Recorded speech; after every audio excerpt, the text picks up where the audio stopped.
अस्सलाम वालेकुम। बड़ी बात के साथ मैं हूं आदिल शाहजेब। आज की बड़ी बात, एहतजाज, शोर शराबे, तनकीद और बयानबाजी के बाद अब बात धमकियों तक आ पहुंची है। पार्लियामान के दोनों ऐवानों में माहौल दिन ब दिन बिगड़ता जा रहा है। हुकूमत और अपोजिशन एक दूसरे को बर्दाश्त करने को तैयार नहीं। पार्लियामान को चलने नहीं दिया जा रहा। एक इजलास पर अवाम के तकरीबन 1 करोड़ रुपए खर्च होते हैं। कौमी असम्बली की सिर्फ बात कर रहे हैं, लेकिन उससे हासिल क्या होता है वो सब कुछ आपके सामने है। इस हालिया तकरार का आगाज 1 रोज पहले कौमी असम्बली के उस इजलास में हुआ जिसमें हुकूमत को मिनी बजट पेश करना था।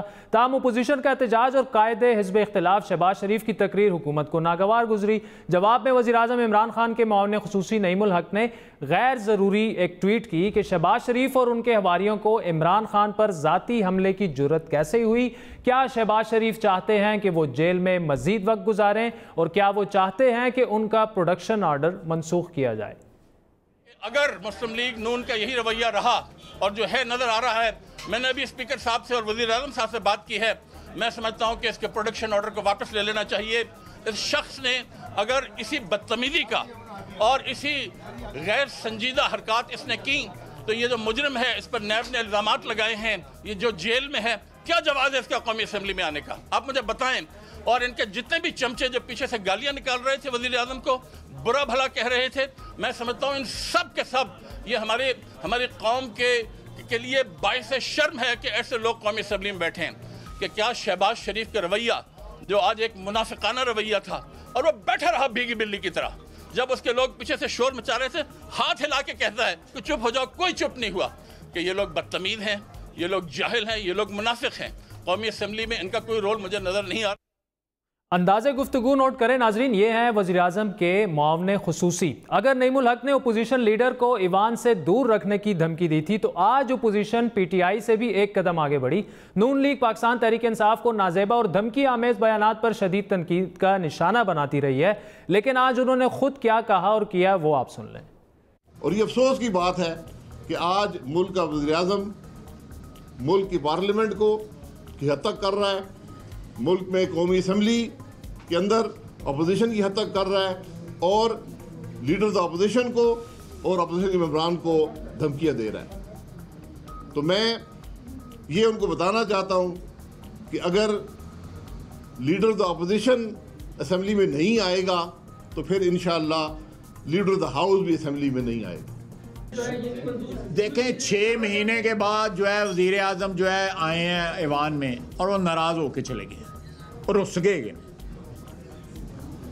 और कहते हैं जी मैं वहाँ पे आया हूँ, मेरे साथ जो है कोई अच्छा सलूक नहीं हुआ, इसलिए असम्बली जो है ना वो रोक कर दो, बंद कर दो। अब वो राज़ी होंगे तो फिर बुला लेंगे इजलास से, या फिर हम रिक्वेजिशन कर लेंगे। तो उन्होंने रूनुमाई की है। हम तो उनका तलाशे गुमशुदा का इश्तिहार देने लगे थे, लेकिन वो अचानक ही आ गए। तो मेरा ख्याल है कि उनके मजाज पे जो है वो मजाज नाजुक पे जो है तबाह नाजुक पे बड़ा गरां गुजरा है। शाहिद खाकान अब्बासी साबिक वज़ीर आज़म हैं, वो धमकी पर तनकीद कर रहे थे कि पाकिस्तान तहरीक इंसाफ ने यह कहा है कि जनाब लीडर ऑफ द अपोजिशन को असम्बली में नहीं आने दिया जाएगा, ये उसे धमकी करार दे रहे थे। लेकिन उसके धमकी के जवाब में जो उन्होंने कहा, मेरे ख्याल में वो भी धमकी के ज़ुमरे में आता है कि लीडर ऑफ द हाउस को भी नहीं आने दिया जाएगा। इसी पर तफसीली बात करेंगे, लेकिन वज़ीर इत्तलात का आपको एक शॉर्ट सुनाते हैं। अपने दिलचस्प बयानात की वजह से वो जाने जाते हैं। आज भी उन्होंने एक दिलचस्प दावा किया।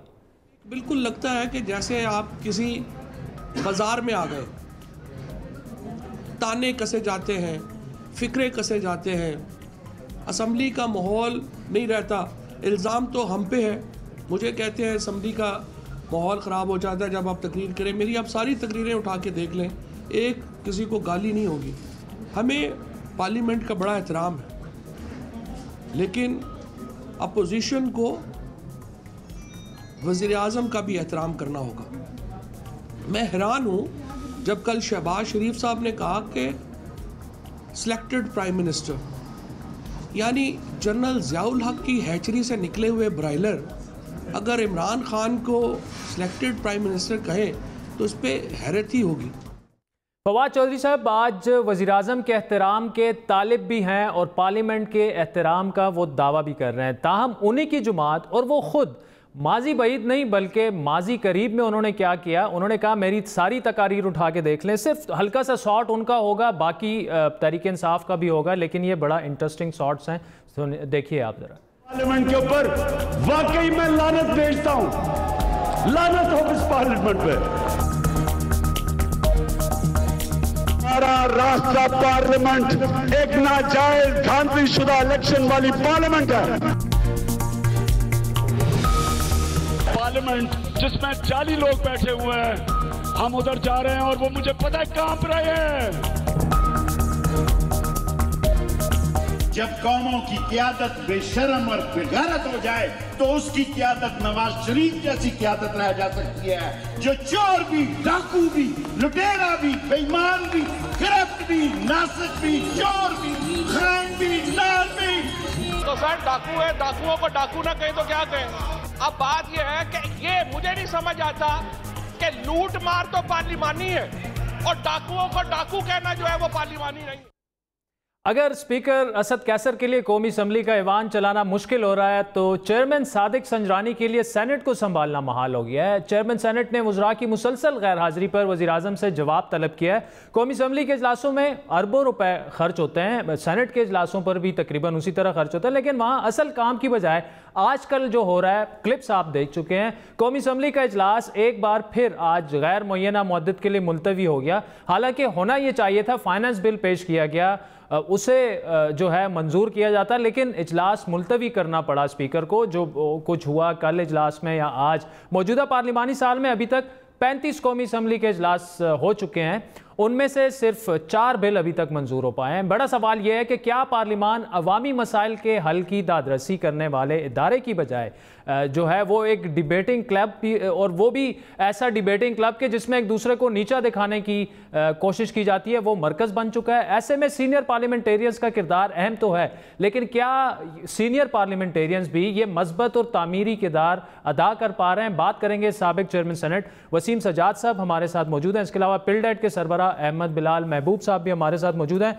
वसीम सजाद साहब, पहला सवाल आपसे, लीडर ऑफ द ओपोजिशन को आने नहीं देंगे पाकिस्तान तहरीक इंसाफ, वज़ीर आज़म को नहीं आने देंगे पाकिस्तान मुस्लिम लीग नून, ये ना कारकर्दगी जो है, कारकर्दगी ज़ीरो, भड़कें जो हैं हर तरफ से मारी जा रही हैं, आपसे सुनेंगे वाई इज़ दिस? ना हुकूमत को एहसास हो रहा है, ना अपोजिशन जमातों को एहसास हो रहा है कि हम क्या कर रहे हैं, अवाम का पैसा ज़ाया कर रहे हैं, टाइम ज़ाया कर रहे हैं। जी, इसमें जो इलेक्शन कैंपेन चली थी जी, उसमें आपको याद होगा कि पार्टीज़ का एक दूसरे के ख़िलाफ़ बड़ा सख्त रवैया था, एक दूसरे को चोर डाकू कह रहे थे, और तहरीक इंसाफ का बेसिक एजेंडा ये था कि ये करप्ट हैं और करप्शन के ख़िलाफ़ हमने तहरीक चलाई हुई है।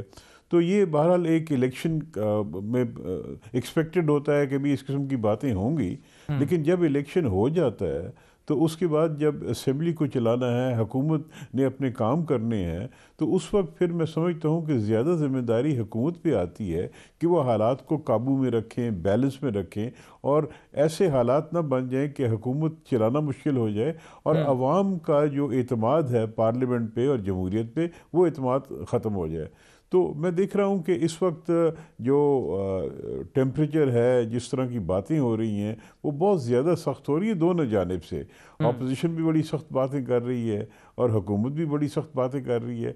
मैं समझता हूँ कि हुकूमत को कम से कम अपना थोड़ा सा बैलेंस रखना चाहिए। अपोजिशन तो करती रहती है, लेकिन ये हुकूमत के मफाद में होता है कि एक असेंबली जो है वो मामूल के मुताबिक चले, वहाँ पे लोगों के मसाइल जो हैं उस पर बात हो, हुकूमत अपनी जो कारकर्दगी है वो अवाम के सामने लाए। लेकिन इस किस्म का माहौल अगर रहा तो फिर मुश्किल हो जाएगा। और मुझे तो यूँ लग रहा है जिस तरह कि बांग्लादेश में आपको याद है कि सालों साल इस तरह ही रहा कि एक हुकूमत बनी तो अपोजिशन ने बाइकआउट कर दिया, फिर उसकी हुकूमत बनी तो उन्होंने बाइकआउट कर दिया, तो एक सिलसिला चल नहीं सका और ये हुकूमत इस तरह फिर क्रेडिबिलिटी खो देती होती है। तो मेरे ख्याल में यहाँ पे तहम्मुल मिजाजी, बैलेंस, थोड़ा सा मैच्योरिटी शो करने की ज़रूरत है।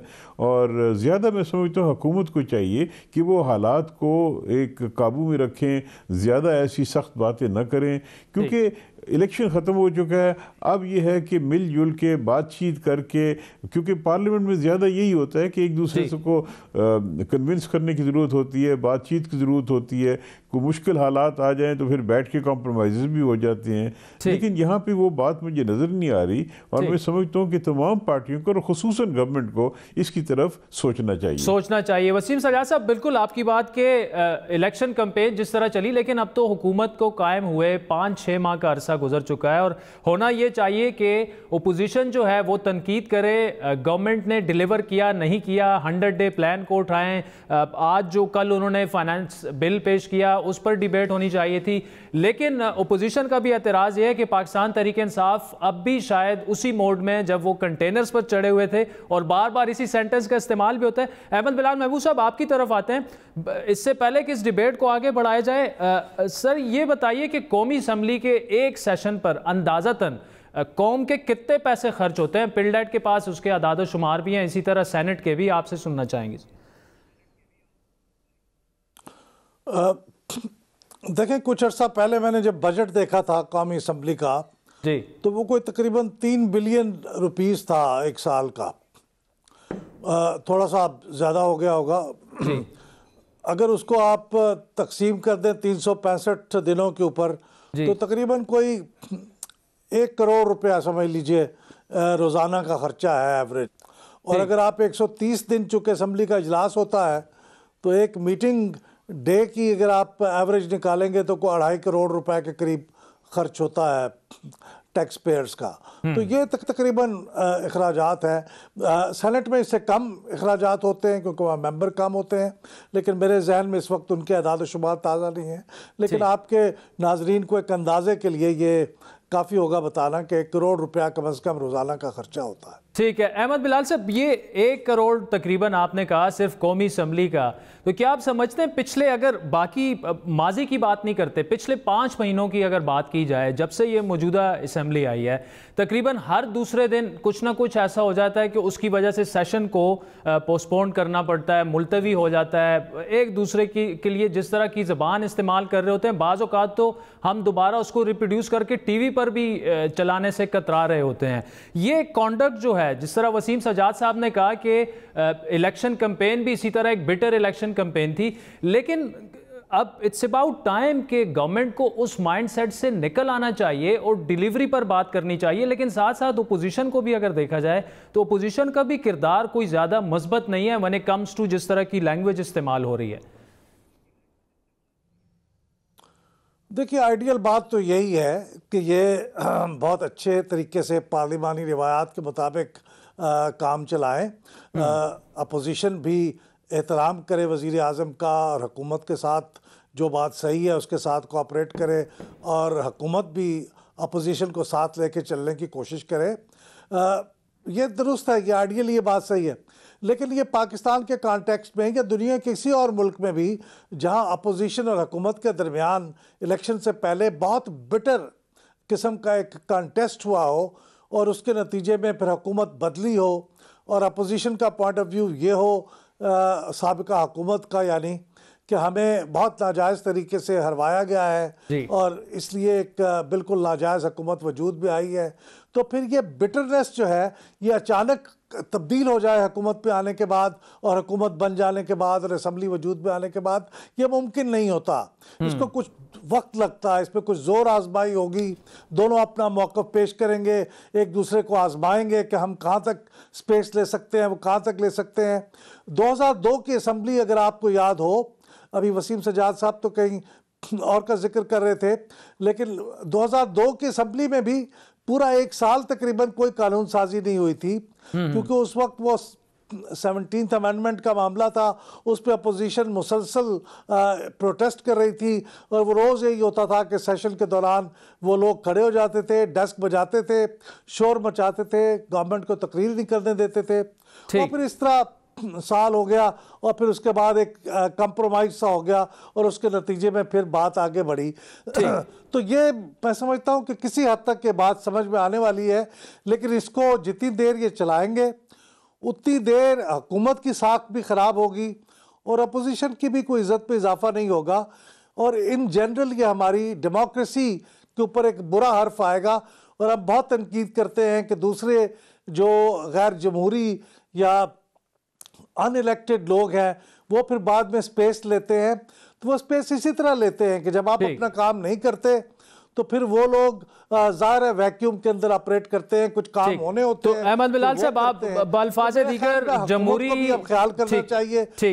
ठीक है, जमहूरी कुव्वतों का अगर इस तरह से कॉन्डक्ट हो तो उसका फ़ायदा आपके बकौल गैर जमहूरी कुव्वतों को होता है। वसीम सजाद साहब, आपकी तरफ आते हैं। प्रोडक्शन ऑर्डर के ख़ात्मे की धमकियां भी दी गई हैं कि जी शहबाज शरीफ का जो प्रोडक्शन ऑर्डर है उसे हम ख़त्म कर देंगे। क्या ये स्टेटमेंट मावराए आयन या मावराए कानून है, और क्या ये हुकूमत की मर्जी होती है कि जिसे प्रोडक्शन ऑर्डर दे जिसे ना दे? क्योंकि आसान अल्फाज में आपसे सुनना चाहेंगे, मुझे ज़्यादा पता नहीं है, लेकिन क्या एक मेंबर असम्बली का ये हक नहीं होता कि वो अगर जेल में भी हो तो अपने कम से कम कॉन्स्टिट्यूएंसी की वो नुमाइंदगी करे? ये जी जो धमकी दी गई है, ये बात की गई, मैं समझता हूँ नामुनासिब है, इसलिए कि प्रोडक्शन ऑर्डर जारी करना ये स्पीकर की स्वाबदीद होती है और स्पीकर इस निज़ाम में गैर जानिबदार होता है। उसने रूल्स के मुताबिक अगर किसी को बुलाना है तो बुला लेता है, नहीं बुलाना तो नहीं बुलाता। इस बयान से ये तासर मिल रहा है कि जिस तरह हुकूमत कंट्रोल कर सकती है, ये करना चाह रही है, जो तासर देना भी मुनासिब नहीं है। तो मेरे ख्याल में ये स्पीकर साहब इस चीज़ से मुतासर नहीं होंगे और वो मेरिट पे देखेंगे बुलाना है, कब बुलाना है, उसके क्या कवायद हैं। ये महल वक्त गुजरने के साथ साथ ज़्यादा वाज़ेह होता जाएगा, लेकिन किसी मेंबर का स्पीकर की स्वाबदीद पे इस किस्म का हमला करना या तनकीद करना या उसको गाइड करने की कोशिश करना या ये तासर देना कि हमारे पास है ताकत कि हम इसको रोक दें, ये सही नहीं मुझे लगा। मैं समझता हूँ गलत है ये। ठीक, अहमद बिलाल महबूब साहब, अभी तक स्पीकर कौमी असम्बली असद कैसर साहब का कॉन्डक्ट कैसे रहा है? क्योंकि 5 महीने बड़ा उनको भी हाउस चलाना तकरीबन नामुमकिन दिखा, कई ऐसे मौके आए। आप हैसियत एनालिस्ट कैसे देख रहे हैं? उन्होंने अच्छे तरीके से चलाया ऐवान को और एक बैलेंस तरीके से जिस तरह एक स्पीकर का किरदार होना चाहिए?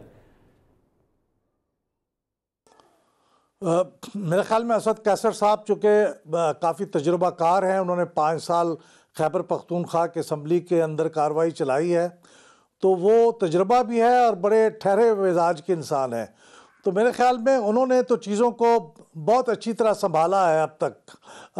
ख़ास तौर पे आप देखिए कि ये पब्लिक अकाउंट्स कमेटी के चेयरमैनशिप का मामला था जी, अगरचे वो तूल खींच गया, लेकिन बिलाखिर उन्हीं के मशवरे के मुताबिक वो चेयरमैन काज़िब इख्तिलाफ को मुंतखब किया गया।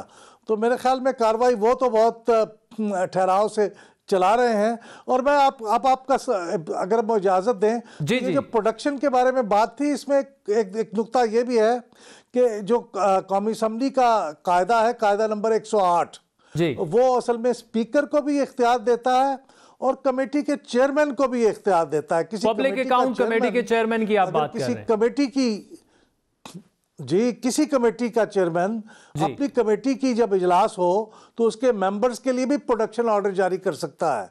तो ये पब्लिक अकाउंट्स कमेटी के चेयरमैन चूंकि कायदे इस इख्तिलाफ खुद हैं, तो ये अलबत्ता एक मैटर ऑफ इंटरप्रिटेशन है कि वो खुद अपने लिए भी प्रोडक्शन ऑर्डर दे सकते हैं नहीं, लेकिन बहरहाल ये इख्तियार कमेटी के चेयरमैनों को भी है।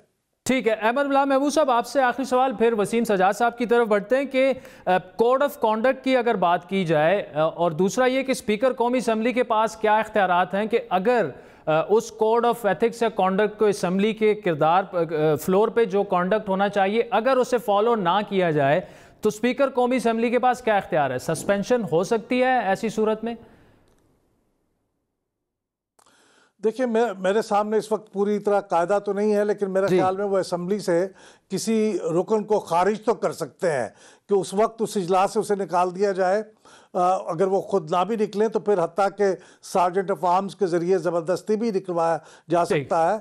लेकिन ये हो तो जाता है, लेकिन इसके लिए इजलास की फिर कार्रवाई को चलाना, एक माहौल कितना ख़राब हो जाता है इसकी पेश नज़र ये गालिबन स्पीकर ऐसा करते नहीं है, बहुत मुश्किल हो, वरना वो अफाम व तफहीम से ही काम चलाते हैं और अक्सर अफाम व तफहीम से काम चल जाता है। मेरे ख्याल में ये समझना चाहिए कि अगर अफाम व तफहीम से नहीं चलेगा तो ये कोई क्लासरूम नहीं है। अब तो क्लासरूम में भी डंडे का इस्तेमाल नहीं होता, तो आप ज़बरदस्ती असम्बली के अंदर कैसे कर लेंगे? तो मेरे ख्याल ये जैसे वसीम सज्जाद साहब फरमा रहे थे, बिल्कुल सही फरमा रहे थे कि ज़्यादा रोल हुकूमत का है, क्योंकि ज़्यादा नुकसान भी उन्हीं का ही होगा अगर ये नहीं चलेगा। तो इसलिए ज़्यादा कोशिश उन्हीं को करनी चाहिए और उनकी तरफ से प्रोवोकेशन कम से कम हो, और अपोजिशन की तरफ से हो भी सही तो इन्हें ज़रा मज़ाह के ज़रिए, ह्यूमर के ज़रिए, खुश मिजाजी के ज़रिए उनको डिफ्लेक्ट करना चाहिए। इसी तरह चलती है असम्बलियाँ और पार्लियामेंट्स। ठीक, अहमद बिलाल महबूब साहब, मुझे तो ये लग रहा है कौमी असम्बली के अगले सेशन में नून वाले बाहर खड़े होंगे, खान साहब को नहीं आने देंगे, और पीटीआई वाले जो हैं वो शहबाज शरीफ साहब को घुसने नहीं देंगे। तो चले, होपफुली लेट्स सी के हो सकता है चीज़ें आगे की तरफ जाएं। वसीम सज्जाद साहब, आपसे आखिरी सवाल के चेयरमैन सेनेट ने आज वज़ीर आज़म को उन्होंने ख़त लिखा है, जो वफाकी वज़रा जो हैं वो कमेटियों में शिरकत नहीं करते, सेनेट वो नहीं आते, स्पेशली 3 जो हैं, अली मोहम्मद ख़ान साहब हैं, फवाद चौधरी साहब हैं, फैसल वाडा साहब हैं, 2-3 दफ़ा वो एब्सेंट रहे हैं। इससे पहले यही शिकायत जो थी वो चेयरमैन सेनेट जिस उस वक्त रज़ा रब्बानी साहब थे उनको नून लीग से गिला था।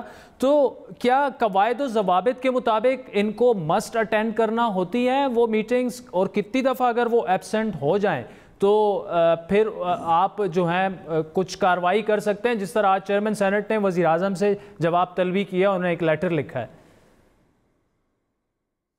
बात यह है जी कि कवायद और ज़वाबित तो हैं, जिस तरह का जिक्र कर रहे अहमद महबूब साहब ने, सस्पेंड भी हो सकता है, सब कुछ हो सकता है, लेकिन इस तरह किया नहीं जाता, और अगर इस तरह किया जाए तो वो माहौल जो है वो मज़ीद ख़राब होता है। और मकसद सारी कार्रवाई का ये नहीं होता कि माहौल ख़राब किया जाए, बल्कि बेहतरी की जाए। ये जो सवाल आपने उठाया कि वज़रा हाजिर नहीं होते, ये एक देरीना शिकायत है। रज़ा रब्बानी साहब का आपने जिक्र किया, उनके ज़माने भी होता रहा, मेरे ज़माने में भी ये मुश्किलात आई। और इसमें एक तो चीज़ होती है रवायत, यानी अगर कोई जमहूरियत से वाकई लगाव है और उसकी वो इज़्ज़त करते हैं या पार्लिमान की इज़्ज़त करते हैं जिस तरह के दावा किया जाता है, तो उसमें सबसे बड़ी बात यह है कि कम से कम उसके जो सेशंस हैं उसमें हाज़िरी हो, जो उनकी ज़िम्मेदारी है कि ये सवालों के जवाब देने हैं, कोई मोशन है हुकूमत की तरफ से उसका जवाब देना है, तो कम से कम उसके लिए हाजिर हो। और वो जब हाजिर नहीं होते, इसका मतलब है कि हुकूमत का डिसिप्लिन कमज़ोर है, और फिर वज़ीर आज़म को सख्ती करनी चाहिए। और अगर वज़ीर आज़म सख्ती करेंगे और उन पर वो बावर कराएंगे कि भी अगर आप हाजिर नहीं होते तो कुछ अरसे बाद मैं आपके ख़िलाफ़ डिसिप्लिनरी एक्शन लूँगा या आपको तब्दील कर दूँगा, तो मेरे ख्याल में ये सब हाज़िरी ठीक हो जाएगी। दूसरी चीज़ ये है जी कि वज़ीर आज़म ख़ुद अगर असेंबली में आना शुरू कर दें, जिस तरह मुझे याद है कि जुनेजा साहब बिल्कुल एक तवातर से आते थे, हर सेशन में आते थे, बैठते थे, बातें सुनते थे, मेंबरों से वो अपनी एक राब्ता रखते थे, तो वो वज़ीर आज़म ख़ुद अगर आना शुरू कर दें, जिस तरह नेहरू साहब इंडियन पार्लियामेंट में वो भी आते थे और सेशन में हाज़िरी देते थे, तो अगर वज़ीर आज़म इज़्ज़त करेगा पार्लियामेंट की, वज़ीर आज़म वो अपनी हाज़िरी डालेगा पार्लियामेंट के अंदर, तो मेरे ख्याल में बाकी वज़रा भी और मेंबरान भी समझेंगे कि ज़रूरी हमने करना है। और मुझे याद है कि किसी एक वज़ीर ख़ारिजा थे हमारे पाकिस्तान के, तो वो कहने लगे कि जी मैं मलेशिया गया तो वहाँ कॉमनवेल्थ प्राइम मिनिस्टर्स कॉन्फ्रेंस हो रही थी, तो प्राइम मिनिस्टर वहाँ आया हुआ था इंग्लिस्तान का, उसने कहा जी कि मैं सिर्फ एक दिन के लिए आया हूँ, मुझे आज ही जाना है क्योंकि कल मेरा क्वेश्चन टाइम है पार्लियामेंट में, वो मैं मिस नहीं कर सकता, वो तो एक लाजमी मेरी ड्यूटी है। तो ये है पार्लियामेंट की जो मिजाज होता है, जो अहमियत होती है, जो रवायात होती हैं, उसके मुताबिक चला जाए। और मेरे ख्याल में आहिस्ता आहिस्ता अगर ये नहीं होगा तो अवाम शायद ज़ोर डालें। अगर अवाम का ये एतमाद खो दिया अपोजिशन ने भी और हुकूमत ने भी, तो फिर बड़ी ख़तरनाक सूरत हाल हो जाएगी। ठीक, वसीम सज्जाद साहब, साबिक चेयरमैन सेनेट, अहमद बिलाल महबूब साहब पिरलेट के सरबराह हमारे साथ थे, बहुत बहुत शुक्रिया, thank you so much for joining us. नाज़रीन, आखिर में जाते जाते वसीम सज्जाद साहब दो बड़े अहम क्वेश्चंस रेज कर गए। एक तो ये कि अभी तक असम्बली के जितने इजलास हुए हैं और ख़ुद इमरान खान साहब जो नवाज शरीफ साहब को शहनशाह मुअज़्ज़म कहते थे कि जी वो तो पार्लियामान में भी नहीं आते। देखेंगे कि खुद वज़ीर आज़म साहब कितनी दफ़ा असम्बली में आए और साथ साथ में वसीम सजाद साहब ने क्वेश्चन टाइम का जिक्र किया, जो इंग्लिस्तान की एक रिवायत है। और इमरान खान साहब पहले ये कह चुके हैं इंतखाबात से पहले भी और इंतखाबात के बाद भी कि वो कौमी असम्बली में prime minister question time introduce करवाएंगे। इस पर बात करेंगे अगले सेगमेंट में, हमारे साथ रहिएगा।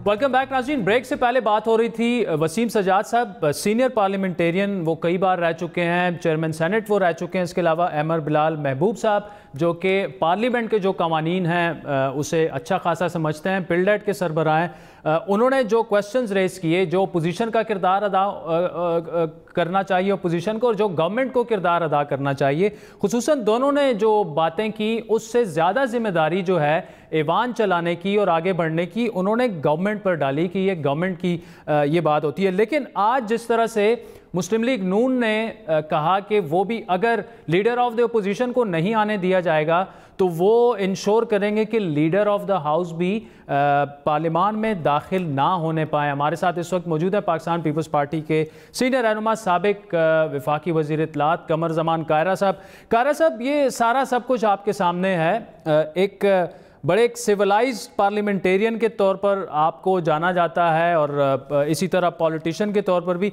ये जो ज़बान दोनों तरफ से इस्तेमाल हो रही है, गवर्नमेंट की तरफ से भी अपोजिशन की तरफ से भी, लेकिन ज़्यादा गवर्नमेंट की तरफ से इसलिए क्योंकि वो उन्होंने चलाना है गवर्नमेंट को, लेकिन शायद ये पहली हुकूमत है पाकिस्तान की जो जिनका कॉन्डक्ट जो है वो बिल्कुल अपोजिशन की तरह है। तो ये किस तरफ जा रही है सर चीज़? क्यों रियलाइज़ नहीं कर रहे सीनियर सियासतदान है दोनों तरफ कि जी ऐवान को भी चलाना है? तकरीबन 1 करोड़ रुपए रफली कौमी असम्बली का रोजाना का खर्चा है। शुक्रिया। गुजारिश ये है जी कि पाकिस्तान के अंदर जिस तरह हमारा जमहूरी सफर शुरू है और जमहूरियत अभी पूरी तरह अपने समरात नहीं दे रही और अभी पूरी तरह उसने अपने पांव नहीं जमाए, इसी तरह हमारे रवैये जमहूरी नहीं। सिर्फ इलेक्शन करा देने से, सिर्फ असम्बलियां बना देने से, आइन और कानून बना देने से जमहूरियत नहीं आ जाती। रवैये जमहूरी होते हैं, आदात जमहूरी होते हैं और मुआशरों की आदात जमहूरी होती है। अनफॉर्चुनेटली हमारे मुआशरती रवायात अभी जमहूरी नहीं है और ये जो असम्बलियों के अंदर लड़ाई झगड़े हैं, बाज़ औक़ात तरक्की याफ्ता ममालिक के अंदर भी ऐसे झगड़े हो जाते हैं, तलखी आ जाती है, लेकिन मौजूदा और हर दौर में रहा, लेकिन उसमें कुछ ना कुछ बेहतरी आई। हमारे दोनों जमातों के दरमियान भी बड़ी तलखी रही, मुस्लिम लीग और पीपल्स पार्टी के दरमियान, लेकिन फिर हमारी क़यादत ने सबक सीखे, जो वक्त से मारें खाई थी, उसके नतीजे में उन्होंने अपने आप को करेक्ट किया और चार्टर ऑफ डेमोक्रेसी में बहुत सारी बेहतरियां लाने के प्लान किए, जिससे अमल दरामद भी हमने करने की कोशिश की। और हमें आज भी ताने दिए जाते हैं कि हमने कोई मुकम्मल किया था, हालांकि COD की वजह से ही आज मुल्क के अंदर जो जमहूरियत का रंग मौजूद है वो है। लेकिन ये जो PTI का एक प्रॉब्लम है, इसके अंदर इस वक्त जो लोग ज्यादा मुअस्सर हैं, जिनकी आवाज ज्यादा जोरदार है, वो नए, वो जज्बाती रंग के हैं और वो सियासत को सिर्फ गाली गलोच में और तलखी में और उन्होंने हर चीज को चैलेंज करने में, इमरान खान साहब ने भी यही वसीला रखा और उनके साथियों ने भी, और ये उनकी कामयाबी और उनकी पॉपुलैरिटी की दलील भी बना। अनफॉर्चुनेटली उन्हें पाकिस्तान के अंदर एक पसंदीदाई हुई। जो यूथ होती है ना जी, यूथ का एक मसला ये होता है कि वो जरा तल्ख जबान, तल्ख लहजा उसको ज्यादा पसंद करती है और उनका ख्याल ये होता है कि बहुत जल्द तब्दीलियां आ जाएंगी। और अगर हमारा सोसाइटी एट लार्ज सियासत को और सियासतदान को बुरा कह रही है क्योंकि यहाँ डिक्टेटोरियल माइंडसेट बहुत है, तो उसके नतीजे में यूथ के ऊपर इसके बहुत सीरियस असरात होते हैं और वो सियासतदान को बहुत बुरा समझते हैं। ठीक। लेकिन खान साहब को इस कामयाबी के बाद और उनके साथियों को, जो उनकी कोर टीम है, उसमें मेजॉरिटी लोग नईमुल हक हो गए, फवाद चौधरी हो गए, ये जो इस तरह के लोग हैं, बल्कि बाउडा साहब हैं, बाकी लोग हैं। अब तो हैरान की इस बात की है कि असद उमर साहब जैसे बंदे जो हैं उनके भी लहजों में तलखी है, इसलिए कि उस जमात का ओवरऑल स्ट्रक्चर ये है कि वहां बैठ के जब वो जमात की कोर टीम बैठती है तो वहां लीडर बैठा हुआ जिस बंदे ने तलखी की होती है, बदतमीजी की होती है, उसको कहता है शाबाश ये मेरा हीरो है, ये मेरी मेन टीम है, वो मुराद सईद हो या कोई और, तो उनको बाकी लोगों को फिर मजबूरन अपनी जबान तल्ख करना पड़ती है। असद उमर भी तानो तशनी करते रहना, इशारत कराए में अपोजिशन को ताने देते रहना, ये उनका भी वतीरा बन गया है। तो मैं समझता हूँ कि यही इनकी नाकामी क्या एक और दलील होगी कि ये असेंबली को आगे लेके नहीं चल सकेंगे, और अगर असेंबली को आगे लेके नहीं चल सकेंगे, अगर तवक्को ये रखी जाए कि अपोजिशन हर हाल में गवर्नमेंट से कोऑपरेट करे, और गवर्नमेंट उन्हें चोर और डाकू हर वक्त कहती रहे, तो भाई जिन लोगों ने गलती की है उनके खिलाफ एक्शन हो रहे हैं, इन्वेस्टिगेशन हो रही है, केस हो रहे हैं। ठीक, आप तो अपने रवैये दुरुस्त रखो। ठीक है कारा साहब, ये तो रवैयों की बात होगी, लेकिन जो रवैया पीटीआई ने अपनाया बतौर हुकूमत, और उन्होंने कहा कि जी अगर शहबाज शरीफ साहब ने आइंदा तनकीद की तो प्रोडक्शन ऑर्डर जो है कैंसिल करवा देंगे, जेल में उनको ज़्यादा टाइम गुजारना पड़ेगा। लेकिन उसी का जवाब फिर मुस्लिम लीग नून जब देती है कि जी अगर लीडर ऑफ द ओपोजिशन को नहीं आने दिया जाएगा तो लीडर ऑफ द हाउस को भी हम घुसने नहीं देंगे। वो तो चले मैच्योर सियासी जमात है ना, वो फिर ऐसी बातें क्यों कर रहे हैं? देखिए ये जो लफ्ज है ना मैच्योर, अगर एक जमात तसलसल के साथ बुरा कहती रहे, तसलसल के साथ गाली देती रहे, इन्होंने बहुत दफा कहा ना कि भाई ये चोर डाकू कि जी हम आपको तो नहीं कहते, तो किसको कहते हैं? अपोजिशन की तरफ मुंह करके किसको कह रहे हैं? कि आपको समझ नहीं आ रही, क्या हमें समझ नहीं आ रही? ये जो सियासी लिसान के अंदर तलखी बढ़ गई है, इसका फायदा नहीं होगा। हाँ, ना तो वजीर आजम को हाउस में आने से रोका जा सकता है, और न ही लीडर ऑफ द अपोजिशन को आने से रोका जा सकता है। लेकिन एक चीज जरा गौर करें ना, हुकूमत के अपने जो साथी हैं उनकी बाज़ औक़ात नालायकी ऐसी होती है कि अगर नैब जो है वो अपना इंडिपेंडेंट काम कर रही है, एक तरफ कह रहे हैं हम छोड़ेंगे नहीं, हम पकड़ के अंदर कर देंगे, नैब फलां बंदे को अंदर कर देगी, फलां इतने दिनों में इसका फैसला हो जाएगा। जब वापसी प्रेशर आता है तो फिर कहते हैं जी हमारा तो काम नहीं है, ये तो नैब ऑटोनोमस है, अदालतें ऑटोनोमस है। इसी तरह अब ये भी हो गया कि अब उन्होंने असेंबली के अंदर भी एक तरीका का एक वतीरा अख्तियार कर लिया है, और इसको एक हथियार के तौर पर इस्तेमाल करना शुरू कर दिया कि दूसरों को डिफेंसिव रखो। लेकिन मैं समझता हूं कि गवर्नमेंट जब डिलीवर नहीं कर पा रही, ये जो अपने प्रॉमिस थे उसको फुलफिल नहीं कर पा रही, तो उन्होंने अपने आगे एक हार बोलने वालों की एक लाइन खड़ी कर दी है। वो रोज एक नई डिबेट छेड़ देते हैं, और मुल्क के अंदर आज बजाय इसके कि हम जो नया बजट आया उसके असरात देखते, तीसरा बजट दे दिया इन्होंने, उसके असरात समरात देखते हैं वो क्या था, उसमें कुछ लोगों को बेनिफिट होना है कि नहीं, उसमें एग्रीकल्चर को क्या मिलेगा, इंडस्ट्री को क्या मिलेगा, मुल्क को क्या मिलेगा, तनख्वाहदारों को क्या मिलेगा। आज हम बहस कर रहे हैं कि ये लड़ाई हो जाएगी, तलखी हो जाएगी, तो उसमें वो कामयाब है। तो ये एक उन्होंने कामयाबी की दलील बना ली है जो नेगेटिविटी को बढ़ा रही है, और अल्टीमेटली ये बहुत जल्द गवर्नमेंट का बहुत बड़ा नुकसान करेगी। कमर जमान कायरा साहब, थैंक यू सो मच। नाज़रीन, वक्त हुआ चाहता है एक ब्रेक का, जिसके बाद आपसे दोबारा मुलाकात होगी।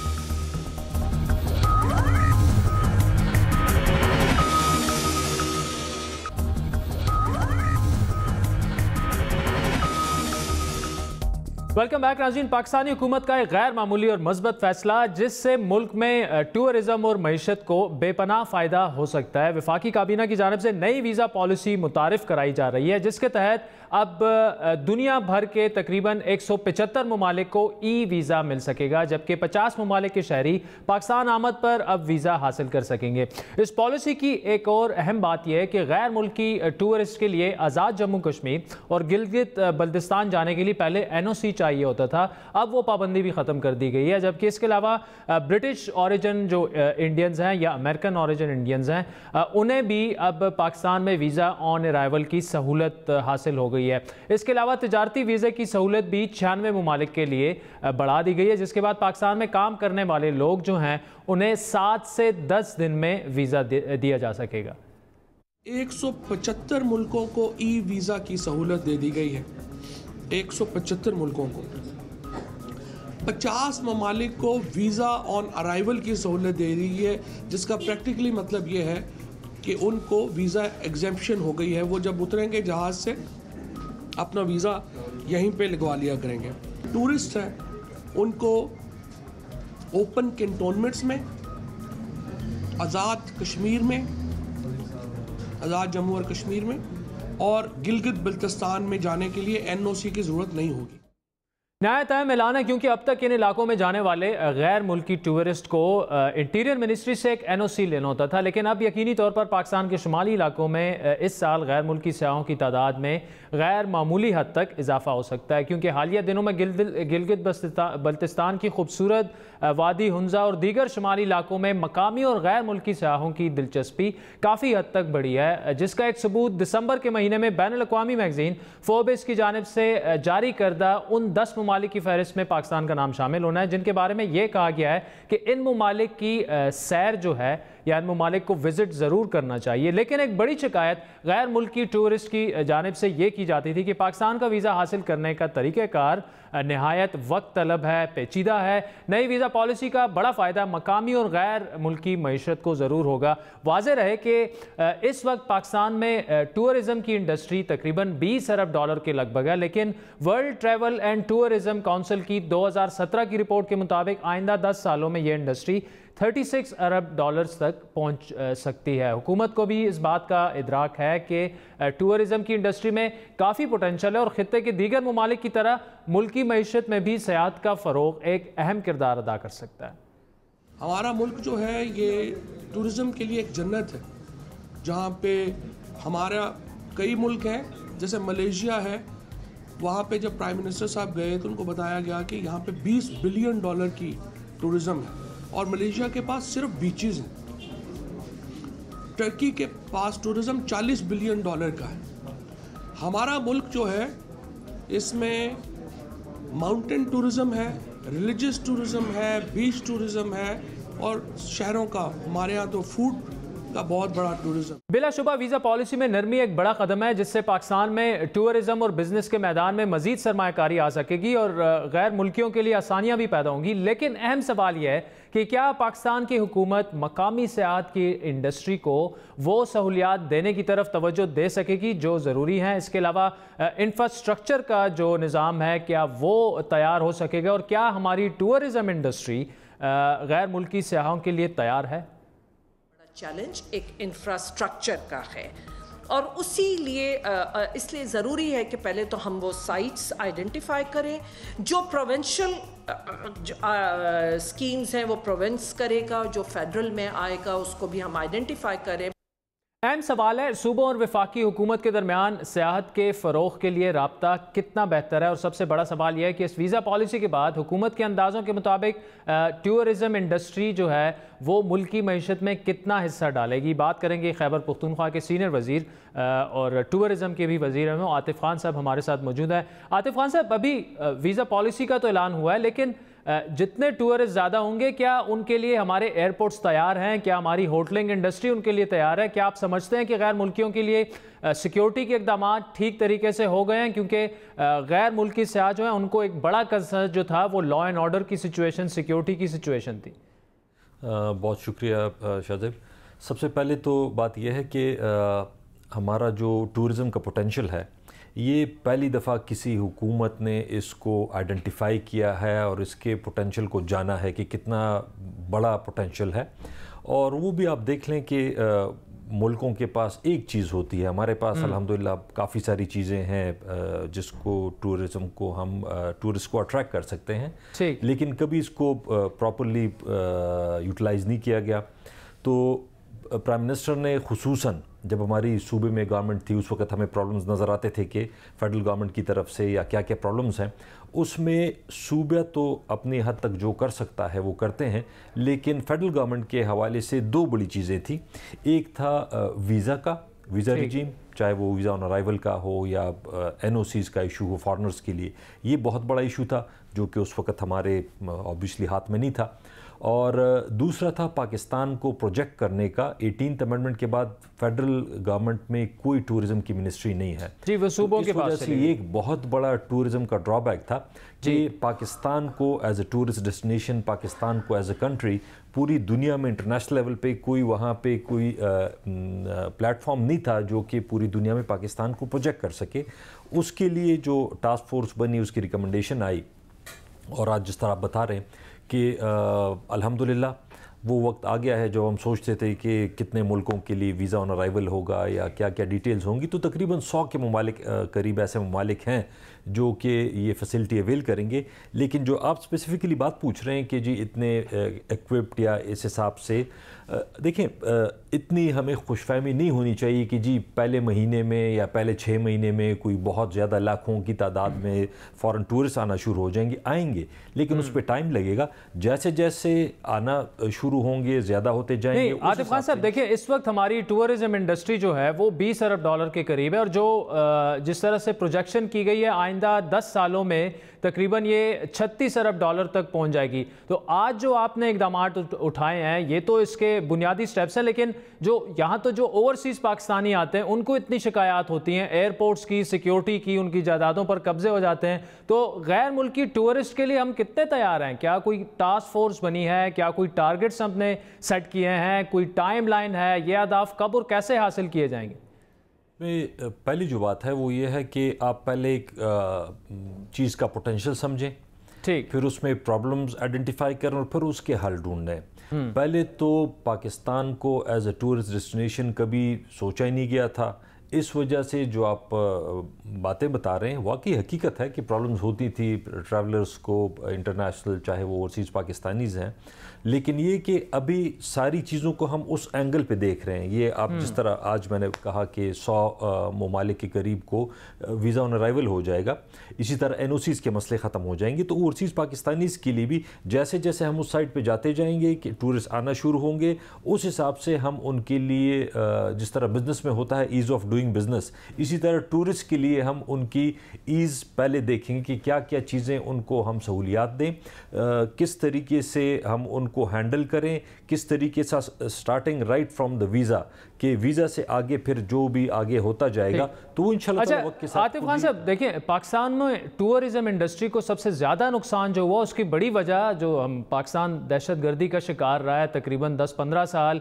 यहाँ पर सिक्योरिटी के बड़े खदशात थे गैर मुल्कियों को, टूरिस्ट को, उनको यकीन दिलाने के लिए अब हुकूमत क्या करेगी कि अब ये पहले वाला पाकिस्तान नहीं रहा, अभी लॉ एंड ऑर्डर की सिचुएशन बेहतर हो गई है। क्योंकि एक इंटरनेशनल मीडिया में पाकिस्तान का एक परसेप्शन जिस तरह से बिल्ड हुआ वो अभी तक किसी न किसी हद तक मौजूद है। तो उसके तदारुक के लिए क्या पॉलिसी क्या है पाकिस्तान तहरीक इंसाफ की?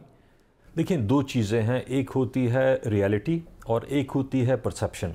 रियलिटी भी कोई इतनी ख़ास अच्छी नहीं थी, जिस तरह आपने देखा कि वाकई यहाँ पे मसले थे, बॉम्ब ब्लास्ट होते थे, किडनैपिंग्स थी, लॉ एंड ऑर्डर की सिचुएशन ख़राब थी। और फिर जो परसेप्शन था वो तो उससे भी ज़्यादा ख़राब था। तो दोनों चीज़ें थी। अभी रियलिटी काफ़ी बेहतर हो गई है जब से ये मिलिट्री ऑपरेशन हुआ है। मेरे ख्याल में काफ़ी इंशाल्लाह उम्मीद है मज़ीद बेहतर होगी, लेकिन अभी काफ़ी बेहतर हो गए हैं। अब परसेप्शन को ठीक करने की ज़रूरत है।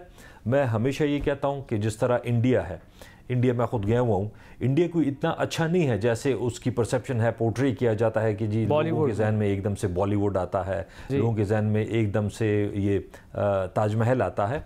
तो इंडिया सारा ऐसा नहीं है, लेकिन परसेप्शन एक बनाई गई है इनक्रेडिबल इंडिया के ज़रिए, कैंपेन के ज़रिए। तो हमारा भी बेसिकली यही मकसद होगा। हम इंशाअल्लाह ताला आज जो जिस तरीके से मैंने बोला कि एक पाकिस्तान को प्रमोट करने का यहाँ फेडरल गवर्नमेंट से ये एक कैंपेन की जाएगी जो कि पाकिस्तान को पूरी दुनिया में उसकी परसेप्शन ठीक करने के लिए, उसको प्रमोट करने के लिए, जिस तरह बाकी मुल्कों में होता है। मलेशिया ट्रूली एशिया है, अमेजिंग थाईलैंड है और इसी तरह इनक्रेडिबल इंडिया है। बहुत से ममालिक में उनका एक फेडरल गवर्नमेंट की तरफ से कैंपेन की जाती है। तो हम इसको प्रॉपर एक कैंपेन लेके चलेंगे, प्रॉपर मार्केटिंग करेंगे, ताकि पाकिस्तान का जो परसेप्शन पिछले बदकिस्मती से, जिस तरह आपने ख़ुद कहा कि पहले बहुत टूरिस्ट आते थे, एक बहुत ज़बरदस्त जगह थी लोगों के लिए, लेकिन वो पिछले 15 साल में वॉर अगेंस्ट टेरर और इन चीज़ों की वजह से वो हम इतना पीछे चले गए हैं। और हम ख़ुद भी पाकिस्तानी बाज़ों का शर्मिंदा होते हैं अपनी तारीख़ पे, लेकिन सिर्फ ये 15 साल को हटा के बाकी तो हमारी बहुत ज़बरदस्त तारीख़ है। अगर वो आप 1000 साल की देख लें, 2000 साल की देख लें, तो बहुत सी हिस्टोरिक जगह हैं, आर्कियोलॉजिकल साइट्स हैं हमें दुनिया को दिखाने के लिए। कल्चर हमारा फूड, हमारा म्यूज़िक, सब कुछ ज़बरदस्त है लोगों को दिखाने के लिए। ये जो कैंपेन्स की आपने बात की, टारगेट ऑडियंस क्या होगी? कोई मखसूस ममालिक हम टारगेट करेंगे या जो जिस तासुर की आपने बात की, एक तो ये कि ओवरसीज़ पाकिस्तानीज़ जो हैं वो मिलियंस में हैं, जैसा मैंने बार बार 2-3 दफ़ा आपको कहा, जिस तरह से सलूक उनके साथ एयरपोर्ट पर होता है या जिस तरह से कहीं वो अगर जाते हैं होटल्स में उन्हें जिस तरह से ट्रीट किया जाता है, क्या उन्हें स्पेसिफिकली टारगेट किया जाएगा कि जी ये अब बिल्कुल तब्दील हो चुका है पाकिस्तान, या कुछ फॉरेन कंट्रीज़ हैं, खित्ते के ममालिक हैं, उन्हें टारगेट करेंगे? क्या मनसूबाबंदी क्या होगी आपकी? इसमें डिफरेंट एरियाज़ हैं, डिफरेंट टूरिज़म का। हमारा जैसे मैंने पहले कहा, हमारी खुशकिस्मती ये है, हमारे पास चीज़ें बहुत ज़्यादा हैं बाहर की दुनिया को दिखाने के लिए। फॉर एग्ज़ाम्पल रिलीजियस टूरिज़म है हमारे सूबे में, स्पेशली बुद्धिज़्म की इतनी ज़्यादा साइट्स हैं और उसमें 2500 साल पुरानी, 2000 साल पुरानी, और जो ऐसे ममालिक हैं कोरिया, जापान, नेपाल, चाइना, ये ऐसे ममालिक हैं कि इनको हम टारगेट करेंगे रिलीजियस टूरिज़म के लिए। इसके अलावा फिर जो बाकी, जैसे आपने कहा ओवरसीज़ पाकिस्तानीज़ हैं, उनको ज़रूर टारगेट किया जाएगा। वो अक्सर वैसे भी आते हैं गर्मियों में फैमिली से मिलने, शादियों के लिए, गमी खुशी के लिए, उनको हम टारगेट करेंगे। जो हमारा नॉर्दर्न एरिया है, चाहे गिलगित बल्तिस्तान है, कश्मीर है, खैबर पख्तूनख्वा है, उन एरिया के लिए आता है। जो एडवेंचर टूरिस्ट हैं या जो माउंटेनियर्स हैं, जो क्लाइंबर्स हैं, उनके लिए आगे का ऊपर का जो एरिया है, K2 हो गया, चतराल हो गया, जो कि उनके लिए बहुत ज़्यादा एक अट्रैक्शन की जगह हैं। तो मुख्तलिफ लोगों के लिए मुख्तलिफ जगह हैं, फैमिलीज़ के लिए अलग जगह हैं। हर एक लोगों को या मुल्कों को अलग अलग चीज़ के लिए टारगेट किया जाएगा। वन साइज फिट्स ऑल नहीं होगा कि जी सारों को एक। आतिफ खान साहब, thank you so much for joining us. नाज़रीन, आज के प्रोग्राम पर आपके फीडबैक के मुंतज़िर रहेंगे। हमारा ट्विटर हैंडल है @बड़ी बात। मुझे मेरी टीम से मैं इजाज़त दीजिए।